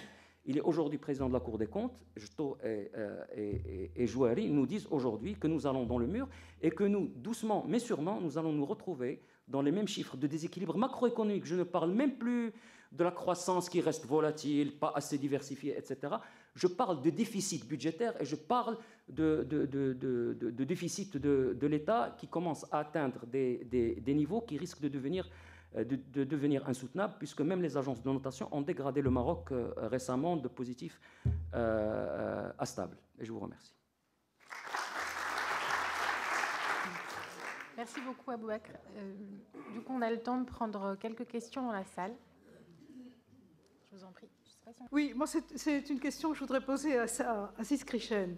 Donc, le système prédateur politico-affairiste tunisien n'a pas bougé et s'est même plutôt aggravé depuis la Révolution. Quels sont les groupes sociopolitiques et régionaux qui souffrent le plus de cette aggravation du système prédateur? Est-ce que c'est l'agriculture? Est-ce que c'est les pauvres gens des villes? Est-ce que c'est les petits entrepreneurs? Qui est-ce qui va prendre la tête du mouvement contre ça? Avant 2011, il y avait le pouvoir politique et puis cette couche de rentiers et déjà de mafieux. Il suffit de dire ici le clan Trabelsi pour savoir que l'excroissance mafieuse existait déjà avant 2011. Mais le pouvoir politique, malgré tout, gardait la haute main sur tout ça. C'est-à-dire qu'il pouvait encore abaisser tel rentier ou tel mafieux, etc. Il gardait les leviers de commande. Après 2011, cette couche rentière mafieuse s'est émancipée du pouvoir d'État et c'est elle qui contrôle le pays. Donc, qui en souffre le plus? Il y a évidemment la moyenne bourgeoisie, les patrons de PME, en gros, et puis tout le reste de la population.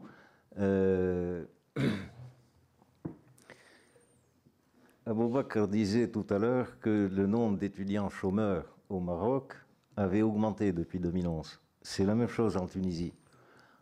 En Tunisie, depuis 2011, au niveau des salariés, nous avons perdu plus de 40% de pouvoir d'achat, malgré plusieurs augmentations formelles du SMIC et du SMAG. La paysannerie est dans un état de désespoir absolu. La population des quartiers pauvres, des périphéries urbaines, le peuple de l'informel est dans des conditions de plus en plus dramatiques. Donc ça baisse partout, ça se dégrade partout, et ça touche de façon importante, y compris la classe moyenne. Donc tout le monde a intérêt à ce que la situation change. Maintenant, qui va prendre la tête? C'est une question politique et aussi sociale. C'est ouvert. C'est ouvert. Normalement, étant donné les ressources dont elle dispose, la classe moyenne a un rôle important à jouer dans les années à venir. Mais on sort pas facilement de 60 ans de dictature et de la culture et des pratiques et des habitudes mentales que cela entraîne. Mais c'est en cours, c'est en cours. J'ai 3 questions. C'est par rapport à la Libye. Je voulais savoir sur la brigade militaire qui contrôle Tripoli, est-ce qu'elle est basée un peu sur des appartenances idéologiques? Est-ce qu'il y a un dépassement pour converger vers une police nationale ou une armée nationale? Donc je voulais savoir cette question-là. Pour Aziz Kricen, c'est vrai qu'il y a un héritage, il y a les Trabelsi, tout ça, mais ils ont été balayés par la révolution. Il y a une responsabilité. Est-ce qu'il n'y a pas une responsabilité politique aussi? Les gens qui ont pris le pouvoir dans la première phase et après, ils n'ont pas, peut-être ils ne se sont pas bien orientés vers ce qu'il fallait faire au niveau investissement, au niveau social, et forcé. Et c'était l'occasion de la révolution. Il y avait beaucoup d'espoir quand vous dites qu'il y a eu un affaissement. Et quand même, c'est-à-dire qu'il y a eu une déception, une grande déception par rapport aux premières élections où les gens mettaient des heures pour pouvoir mettre un bulletin dans l'urne et porter leur espoir. Et s'ils ont délaissé ça, donc quelle est la responsabilité des gens qui ont pris le pouvoir dans l'investissement, dans la réponse et dans le bouleversement? Merci. Patrick, vous voulez répondre sur Répondre à la première question, en fait. Écoutez, bon, je ne vais pas rentrer dans les détails des groupes armés à Tripoli. Et ce qu'on peut dire, ce que je voudrais dire d'une manière générale, c'est d'abord les groupes armés dits idéologiques ou politiques sont très très minoritaires en Libye. Hein, donc l'immense majorité de ce qu'on appelle les groupes armés, notamment à l'extérieur de Tripoli, parce qu'à Tripoli, comme vous dites, c'est une situation particulière, je pourrais en parler. Ce sont des groupes qui sont constitués en 2011 ou après 2011 pour protéger leur communauté et qui ensuite se sont mis, je dirais, sous l'autorité. Hein, en fait, ça s'est fait en bonne coopération avec les autorités locales et maintenant sont entre guillemets des pourvoyeurs de sécurité. Alors dans le sud, il y a une autre problématique aussi, bien sûr, parce qu'il y a vraiment un dénuement total, une situation humanitaire catastrophique. Et donc là, on a aussi les groupes armés qui sont impliqués dans des activités mafieuses, hein, notamment les trafics transfrontaliers, mais là aussi pour pourvoir et alimenter leur communauté en devises, enfin tout simplement, ils sont dans la survie. Alors à Tripoli, en fait, ce qui à l'origine, bon, il y a grosso modo 4 grandes milices qui contrôlent Tripoli et qui sont devenues au fil du temps des milices mafieuses. Hein, l'enjeu, c'est le contrôle des institutions, hein, protéger les gouvernements pour essayer d'avoir des lettres de crédit qui se traduisent par des bénéfices énormes. Hein, donc c'est des gens qui sont énormément enrichis depuis 2011 et qu'il est difficile maintenant effectivement, il est difficile de bousculer les équilibres. Mais des choses bougent. Hein, il y en a un certain nombre qui quittent le pays parce que tout simplement, ils ont pris tellement d'argent, ils ont des appartements, et ils sentent que finalement, s'ils continuent, ils peuvent tout perdre. Parce qu'il y a notamment d'autres groupes qui remettent en question cet hégémonisme. Donc je dirais qu'il y a des choses qui sont en train de se faire. Le nouveau ministre de l'Intérieur, par exemple, c'est quelqu'un qui est issu des groupes armés. Hein, c'est quelqu'un qui est un ancien Souar, on dirait en 2011. Qui a été ensuite élu au Parlement et qui est quelqu'un qui a à la fois une légitimité, je dirais, révolutionnaire, entre guillemets, qui a été officier aussi à l'époque de Kadhafi, donc qui a aussi des bons contacts avec les militaires et notamment aussi les anciens policiers, et qui a commencé à essayer de faire revenir des policiers et à intégrer un certain nombre de gens dans le directorat de la sécurité de Tripoli. Donc ça ne va pas se faire en un jour. Hein.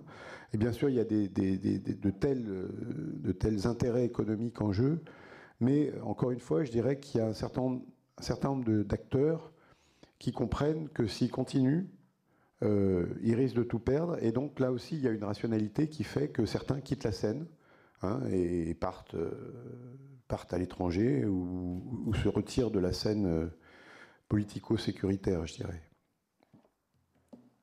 Alors, après 2011, beaucoup de proches de Ben Ali sont partis. quelques-uns sont partis, ont quitté le pays, ou, pour certains d'entre eux, mis en prison. Mais les réseaux rentiers mafieux, après un moment de déstabilisation, ont fait preuve de beaucoup de résilience et se sont très vite remis en place. Et d'ailleurs, en Tunisie, on dit que le groupe social qui a le plus profité de la révolution, c'est précisément eux. Hein. Donc il y a eu une espèce de démocratisation de l'accès à la rente et aux activités mafieuses. Alors la responsabilité des politiques, elle est essentielle. Elle est essentielle, la responsabilité politique. La toute première transition, c'est-à-dire entre le 14 janvier et les élections du 23 octobre. Cette transition a été dirigée pour l'essentiel par des gens de l'Ancien Régime. Il n'y a pas eu de changement.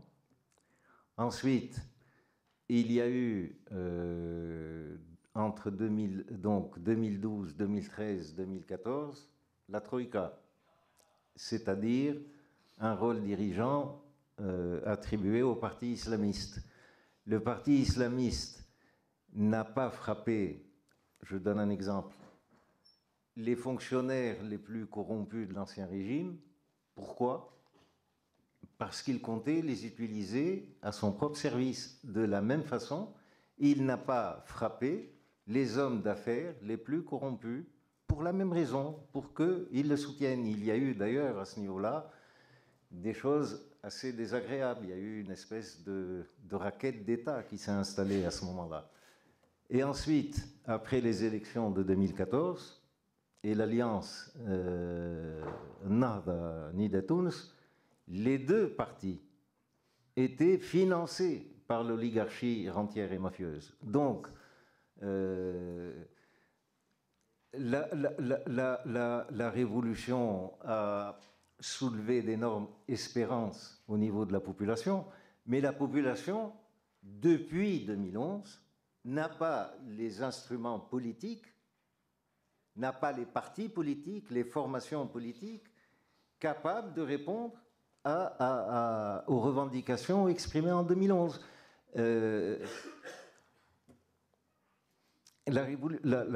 soulèvement tunisien était un soulèvement spontané. Ça veut dire quoi? Quand on réfléchit à ça très sérieusement, ça veut dire quoi? Ça veut dire que le peuple seul s'est soulevé sans les partis politiques. Même s'il y a eu, évidemment, au niveau de plein de militants dans différents partis d'opposition, une participation importante. Mais c'est un soulèvement spontané parce qu'il n'y avait pas de force politique dirigeante, il n'y avait pas de programme, il n'y avait pas de leaders nationaux, etc.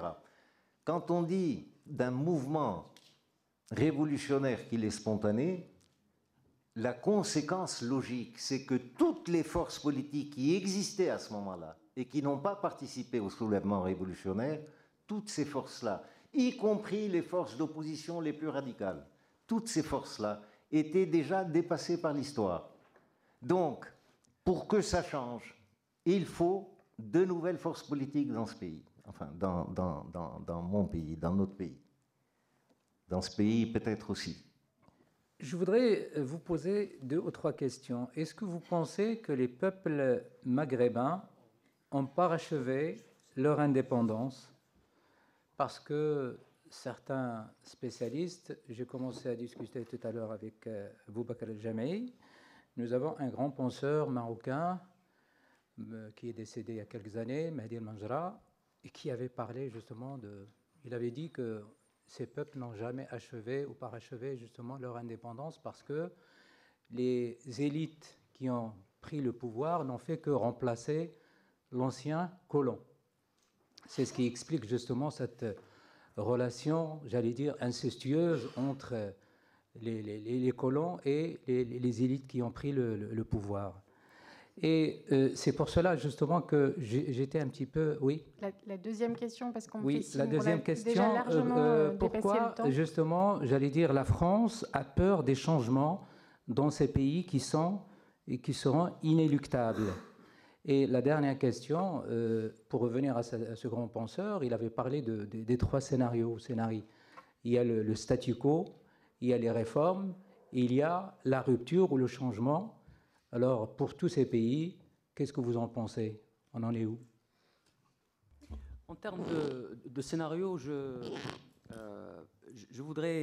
j'aurais voulu préfacer mon intervention par en fait une note d'optimisme, parce que ce que je trouve assez extraordinaire au Maroc, c'est que malgré les conditions sociales de la population, vous savez que le Maroc est l'un des pays les plus mal classés en termes d'indice de développement humain. Nous sommes pires que l'Irak, c'est vous dire. Mieux que la Syrie et le Yémen qui sont en guerre, mais c'est à peu près tout. Donc vous pouvez attendre d'une telle population d'avoir des velléités même de violence physique. Or, ce qui est absolument extraordinaire, c'est que depuis 2011, et peu d'analystes l'ont prévu, j'aurais probablement, enfin pas probablement, jamais je n'aurais pensé que le Maroc connaîtrait de tels mouvements sociaux sans violence. Eh bien, il n'y a pas eu de violence, bien au contraire. Ce sont des mouvements qui sont très pacifiques, très organisés. Il est important de s'intéresser à la logistique de ces mouvements et de leur mode d'organisation et de leur mode d'adjudication, de prise de décision, etc., qui sont assez, à mon avis, ça peut être des écoles, j'allais presque dire, de démocratie. Ça, c'est un point qui est très important. Le deuxième point qui est très important par rapport au Maroc, qui pour moi prête à l'optimisme, c'est l'islamisme marocain. Qu'est-ce que j'entends par là? L'islamisme marocain a quelque chose d'assez particulier par rapport au reste de la région, c'est que c'est un islamisme, j'allais dire, tricéphale. Mais si vous mettez la monarchie de côté, parce qu'on oublie souvent de dire que la première institution islamiste du pays, c'est la monarchie elle-même, puisque le roi est roi avec autant de pouvoir, notamment parce qu'il est descendant du prophète. Si je mets la monarchie de côté, le reste de l'islamisme est bicéphale. En Tunisie, vous avez un Nahda et puis des satellites. L'Égypte, c'est un peu plus compliqué, mais c'était les frères musulmans, puis Hizb al-Nour maintenant apparaît comme étant plus important. Mais généralement, au Maroc, vous avez 2 grands mouvements qui sont l'Adl ou l'Ihsan, justice et charité, qui est un mouvement entre guillemets banni parce qu'il est toléré en fait, et tout ce qui est autour du parti de la justice et du développement, le mur, etc. Et ces 2 mouvements sont en faveur de ce que je considère moi être véritablement un point d'inflexion dans la vie politique et sociale de nos pays, qui est l'acceptation de la liberté de conscience. C'est pour ça que je pense que c'est très important. Je sais que mon ami Aziz Karishin ne le pense pas vraiment, mais je pense que, c'est ce qu'on m'a dit en tous les cas, que l'inscription de la liberté de conscience dans la constitution tunisienne est un vrai tournant. Ce qui est intéressant au Maroc, c'est que les 2 mouvements sont en faveur de la liberté de conscience. Et quand il y a eu le processus constitutionnel en 2011, vous savez qui s'est opposé à l'inscription de la liberté de conscience dans la Constitution? C'est la monarchie. Pourquoi la monarchie s'y est opposée? Pas parce que le roi est un conservateur wahhabite, parce que c'est un de ses piliers de légitimité, parce qu'il est commandeur des croyants. Donc si le croyant décide de ne plus être croyant, le lien est rompu. Donc il ne faut pas le lui permettre. Et c'est ce qui s'est passé. Certains des gens qui ont participé à la commission constitutionnelle ne l'ont pas dit sur le moment, ça nous aurait aidé pour mieux gérer, nous, en tant que Marocains, ont pris quelques mois avant de révéler qu'effectivement, le blocage le plus important est venu d'abord de la monarchie, suivi après par le PJD parce qu'il était dans une alliance et qu'il pouvait sacrifier cet aspect de son idéologie. Mais ce qui est très intéressant, c'est que ce problème-là est entre guillemets résolu, parce que ces mouvements sont en faveur de la liberté de conscience publiquement. C'est-à-dire qu'ils communiquent aussi avec leur propre base. Et le fait, et moi je pose tout le temps la question aux gens qui dirigent ces mouvements, qu'en pensent vos bases? Il n'y a pas de souci, il n'y a pas de problème. Ça ne veut pas dire qu'il n'y a pas une composante de l'islamisme marocain qui pourrait être contre la liberté de conscience, mais que c'est largement admis. Et pour moi, ça c'est un élément très important, parce qu'au moins, ça ne sera pas un obstacle de reconstruction des institutions du pays, parce que généralement ça devient un obstacle. Dans le cas du Maroc, il y a des chances pour que ça ne le soit pas. Et ce sont des mouvements islamistes qui ont fait beaucoup de progrès, qui ont beaucoup avancé sur le plan de l'acceptation des libertés individuelles, et cela publiquement. Donc, pour moi, ce sont 2 composantes très importantes d'un scénario positif, au Maroc. Donc, je ne pense pas que le pire est inévitable. Je pense qu'il y a actuellement, Et puis, il faut espérer, parce que les transitions pacifiques vous savez, sont très rares. Malheureusement, l'histoire de l'humanité ne doit pas nous rendre très optimistes. Les changements de régime, ça ne se passe pas. On est dans un pays où il y a eu des décapitations. pour changer le régime. Donc l'Occident aujourd'hui qui est vu comme cette espèce de paradis des institutions politiques, c'est la guerre de 30 ans qui a massacré la moitié de la population germanique, c'est les guerres de religion, c'est les décapitations, enfin, etc., etc. Donc, quand moi je vois ce qui se passe au Moyen-Orient, c'est plutôt pacifique. Hein, c'est vraiment, comparé à cette histoire longue, c'est pas si terrible que cela. Hein. La Tunisie, c'est le paradis en termes de transition lorsque vous la mettez dans ce contexte. Et les transitions qui se passent pacifiquement, ce sont des transitions où vous avez un début de fragmentation au niveau des élites, et une renégociation du contrat social avec le reste, c'est-à-dire en dehors des élites, avant qu'il ne soit trop tard. Et ce que j'ose espérer, je pensais, c'est ce qui avait commencé à se passer sous Hassan II vers la fin, c'est que les composantes des élites se disent, ça ne marche plus, on va dans le mur, il faut faire un virage tout de suite, et le virage, c'est il faut qu'on renonce à certains de nos avantages et de nos prérogatives avant qu'on ne soit dans une situation où on va tout perdre. Malheureusement, je ne vois pas encore ça arriver au Maroc. Je pense qu'il y a eu une domestication beaucoup trop poussée de ces élites-là, mais il faut espérer qu'il y ait la réémergence de cette énergie de changement au sein du Mkhzen. Merci, Mbak. On prend une dernière question et on va devoir arrêter. Bonjour, j'avais une question justement pour Monsieur Ahmedzadeh.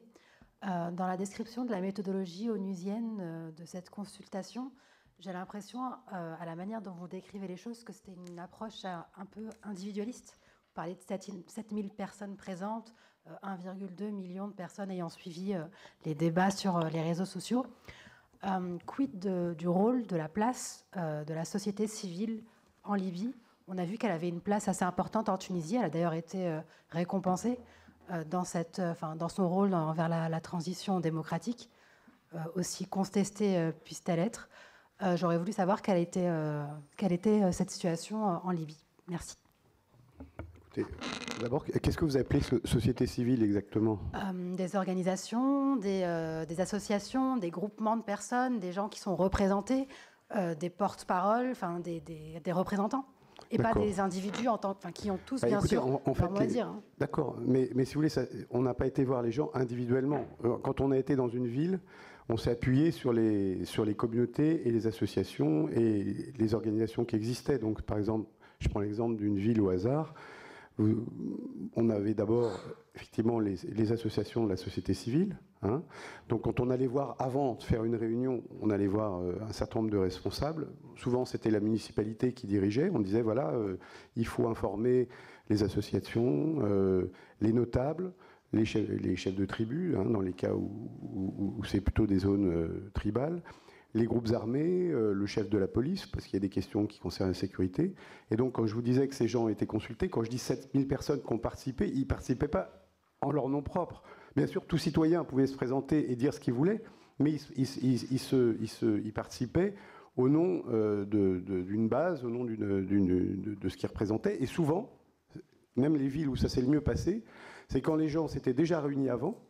Hein, par exemple, les différentes associations s'étaient réunies, avaient débattu des questions, et ils ont passé des journées, souvent, j'ai pu assister, moi, en tant que spectateur, à ce type de réunion, à déjà débattre des recommandations, à avoir une position commune, et ensuite désigner 2 ou 3 personnes qui assistaient à la réunion au sein de la municipalité pour représenter leur groupe. Vous voyez, donc c'est pas du tout on n'a pas du tout choisi des personnes. C'était justement le contraire de ça. Hein. Et bien sûr, on a fait aussi des réunions dans les universités. Hein, mais quiconque, toutes les organisations qui voulaient s'associer pouvaient aussi envoyer leurs recommandations en ligne. Ça s'est fait, on en a reçu 2000, je ne l'ai pas dit, hein, de différents groupes. Mais les associations étaient bien sûr représentées. Alors, je posais ma question, qu'est-ce que vous entendez par société civile? Parce que c'est quand même quelque chose qui en Libye est assez peu développé. Hein, on est dans un pays où il n'y a pas eu de société, enfin en tout cas de structuration autre que les structures traditionnelles, hein, que sont par exemple les tribus ou un certain nombre de structures traditionnelles qui sont la société civile aussi. Mais ce que vous entendez comme en Tunisie est récent en Libye, mais ça existe, hein, ça existe. Et je peux vous dire que, par exemple, les associations de femmes, c'est elles qui ont produit des recommandations extrêmement concrètes, extrêmement intéressantes. Bon, c'est souvent les mères de jeunes qui sont dans les groupes armés. Donc elles avaient des propositions sur les reconversions, sur l'avenir des jeunes, etc., qui ont été extrêmement fructueuses. Et donc oui, on a bien sûr consulté la société civile. Et alors pour finir maintenant, parce que je ne l'ai pas dit tout à l'heure, sur ce rapport, ce n'est pas une fin en soi. Ce n'est pas de dire on transmet un rapport au Conseil de sécurité et c'est fini. L'idée maintenant, c'est que les recommandations et les points de convergence entre tous les Libyens qui sont dans ce rapport vont constituer la base de travail de la réunion, la conférence nationale qui devrait se tenir fin janvier. Hein. Donc c'est-à-dire, ce n'est pas l'histoire de convoquer 200 ou 250 personnes comme ça, effectivement, mais c'est sur la base de recommandations populaires, hein, de ces points où les gens vont essayer de sortir avec un texte qui pourrait être d'un côté, un peu ce qui s'est fait en Tunisie en fait, avec la charte d'honneur, mais ce serait plutôt une charte nationale, hein, qui serait des valeurs plutôt générales sur lesquelles tous les Libyens s'entendent pour la suite. Et puis des choses plus concrètes, hein, qui peuvent là impacter, enfin toucher directement et améliorer directement les conditions de vie des citoyens. Donc là, c'est des réformes qui touchent, enfin des mesures qui touchent à l'économie, à la décentralisation, hein, parce que donner des prérogatives et des moyens aux municipalités, aux maires qui n'ont pas pour l'instant, permettra d'avoir directement des changements visibles pour les citoyens. Et la dernière chose aussi, plus de décentralisation, ça veut dire moins de pression et moins de pouvoir sur les institutions centrales à Tripoli, donc moins je dirais, de possibilités pour les milices actuelles, comme j'ai dit à Tripoli, de faire pression sur ces institutions. Donc c'est finalement ramener au niveau local ce qui pour l'instant est considéré comme des sources d'acquis économiques à Tripoli. Voilà, c'est un petit peu l'idée. Alors maintenant, on ne peut pas dire ce qui va se faire, mais je pense qu'en tout cas, cette consultation a permis de préparer la conférence en ayant cette base de travail et puis en évitant de tout mettre tout de suite sur la question de la représentation. C'est-à-dire que bien sûr, il va toujours être question de qui va assister et qui ne va pas assister, mais disons qu'on part avec un certain nombre de bases qui nous permettent de minimiser cet enjeu uniquement de la représentation. Et puis ce sera 250 personnes en Libye, donc on pense que ça peut, enfin voilà, Inch'Allah, ça peut fonctionner. Merci à tous et merci à nos intervenants qui sont passionnants et bonne fin de journée.